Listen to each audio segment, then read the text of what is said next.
Yeah.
देवतांना सांगितलं नाही माझं अंत कर्तव्य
प्रक्षापित का तर ज्या परमेश्वरानं स्वर्ग सुखावर तुच्छतेनं पाहिलं आणि भक्तांची इच्छा पूर्ण करण्याच्या इराद्यानं या मरदभूमीवर जन्म घेतला तो वैकुंठीचा नारायण होत अर्थात या लौकिक कीर्ती आणि परमोच्च पदाची जर प्राप्ती करून घ्यायची असेल तर भक्तीशिवाय मुक्ती नाही आणि मुक्तीशिवाय मोक्ष नाही. म्हणून पंच ज्ञानेंद्रिय पंच कर्मेंद्रिय पंच प्राण मन आणि बुद्धी 17 कराने उत्तीर्ण असलेला मानवाचा देव सार्थकी करण्याच्या इराद्यानं आम्ही त्या वैकुंठीच्या नारायणाची भक्ती करत रे. पण हे वैकुंठीच्या नारायणा सदैव तुझा आशीर्वाद माझ्याच पाठीला आहे. तर या मृत्यूलोकात असणारी चतुर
याचं विसर्जन करा.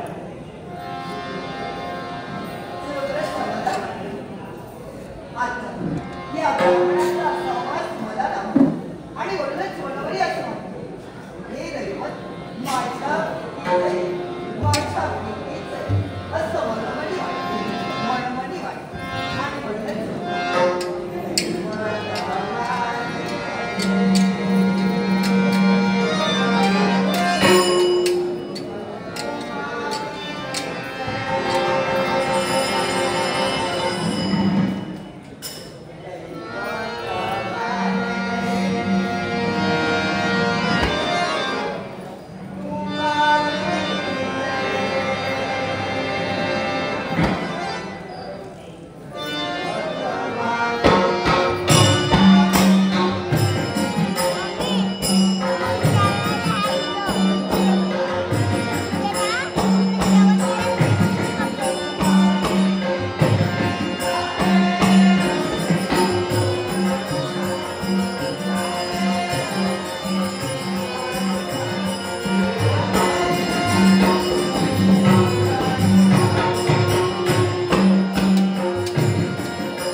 हा आश्रम स्वच्छ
बाबा सुद्धा मला सोडून गेले.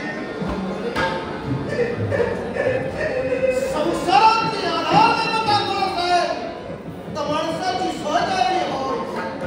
मग ती सहचारिणी तुम्ही लहान असताना यलोकिक यात्रा संपून निघून गेली.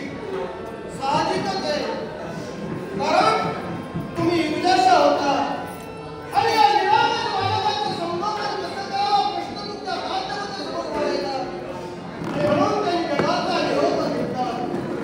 ना आई ना बाप, आई बापाची पाकशाळा तेव्हाच आपल्यापासून हरवले आणि ती तुम्हाला मिळाली नाही. मग तुम्ही मला बोलून दिला मी लहान असताना जन्म दिलेले आई बाप यलोकिकची यात्रा संपून निघून गेली. मगावर आपली तातेबता निघून गेली. मग या तारुण्यावस्थेत तुम्ही येईपर्यंत तुम्ही कुणाजवळ होता? कुणाच्याही घरी जाते. कुणाची कामं होती. कुणाच्या? मला पुढे सावध ही सुद्धा माझी लक्ष देत नाही.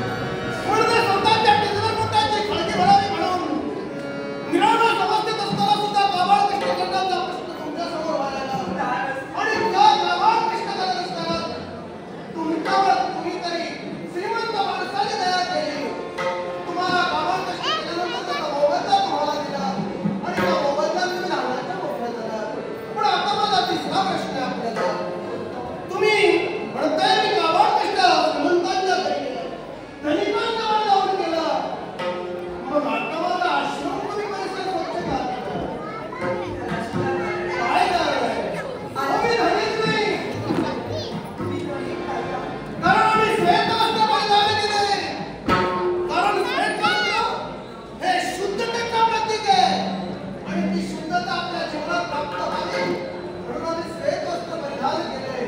फक्त त्या परमेश्वरासाठी, त्या परमेश्वरासाठी, त्या माझ्या वैकुंठीच्या नारायणासाठी. मग मी तुम्हाला काही मोबदला देऊ शकत नाही. तरी सुद्धा मी फिरून फिरून जमले होते. श्रीमंतातून तुम्ही देवणार मग माझ्या श्रीमंता मला वाटतं कुणाचा तरी आधार मिळावा. कारण या वयात मला सावरण्यासाठी कुणीही चुकून होत नाही. हो तुम्ही शिकतीवर आहात का? काय झालं? हो तुमच्यासारख्या सुंदर तरुणीनो देवतांच्या देवांगणाला लागले असं आपलं अप्रतिम सौंदर्य आहे. सौंदर्याचं काय हो? आणि या सौंदर्याचा तोडामोड होऊ नये यासाठी मी आपल्याला सांगतोय. तर आपल्या सौंदर्याचा जर का सार्थक व्हायला असेल, अगं सुंदर तरुवर सुंदर पुष्प येतं. त्या सुंदर तरुवरचं पुष्प जर देवाच्या चरणी वाहिलं ना तर त्याचं निर्माल्य होतं आणि त्याच तरुवर ते जर राहिलं ना तर ते कोमेजून जातं. मग हे सुंदर तरुवरचं पुष्प त्याचं निर्माल्य व्हायला हवं. ते कोमेजून जाता कामा नये. म्हणून माझी प्रांजळ इच्छा आपल्याला आपल्या सौंदर्याला साधेल, आपल्या तारुण्याला शाळेल अशा युवकाची नियुक्ती तुम्ही करा. त्याच्याशी तुम्ही लग्न करा. तुमचा सुखाचा संसार होईल. आनंदाला तुम्ही करू शकता. तुम्ही बोलता ती योग्यच. मग आणि म्हणूनच ते सुंदर पुष्प कुठेतरी बोलून जाऊ नये याच्यासाठी तुम्ही इथं आले. काय? मला आधार हवा. आणि तो आधार मला तुमच्याजवळ मिळते असं मला वाटते. तुमची मनदेवता पाहिजे ते चुकतेस. माझं मन नाही कुठंतरी चुकतंय, तुझा पाय कुठंतरी घसरतोय. कारण कुणीतरी तारुण्य मुलीनं केवळ धनिकाशी लग्न करावं. कारण नीती नियम असा आहे, लग्न जर करायचं असेल तर गरीबाच्या घरची मुली करायला हवी. कारण ती सुसंस्कार असते. गरीबांजवळ संस्कार असतात आणि मुलगी जर द्यायची असेल श्रीमंताच्या घरी द्यायला हवी. का?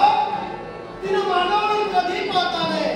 कारण आई बाबाचं स्वप्न असं असतं की माझी मुली सासरी गेल्यानंतर ती माझा कधी मागे एवढं पाहता कामा नये. तिच्या जवळ सर्व असायला हवं. असं मी आपल्याला विनंती करतोय. हे तुमचं अप्रतिम सौंदर्य आहे. अर्थात त्या सौंदर्याला साधेल, तुमच्या तारुण्याला साधेल अशा धनिकाशी तुम्ही लग्न करा. सुखाचा संसार. मी कुठं म्हणाले तुम्हाला माझ्याशी लग्न करा? नाही नाही मी सल्ला दिला तुम्हाला. मी कारण आपला धर्म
माझ्या आश्रमाची वेगळीच रीत आहे.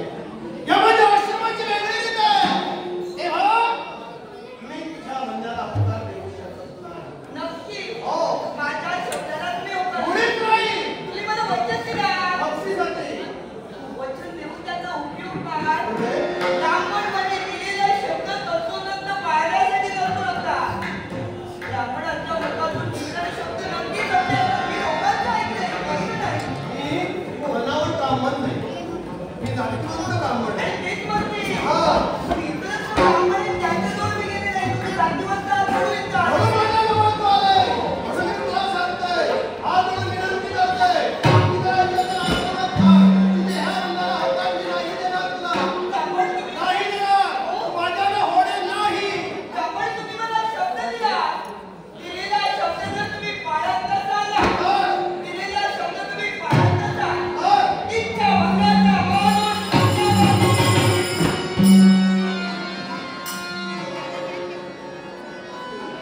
आता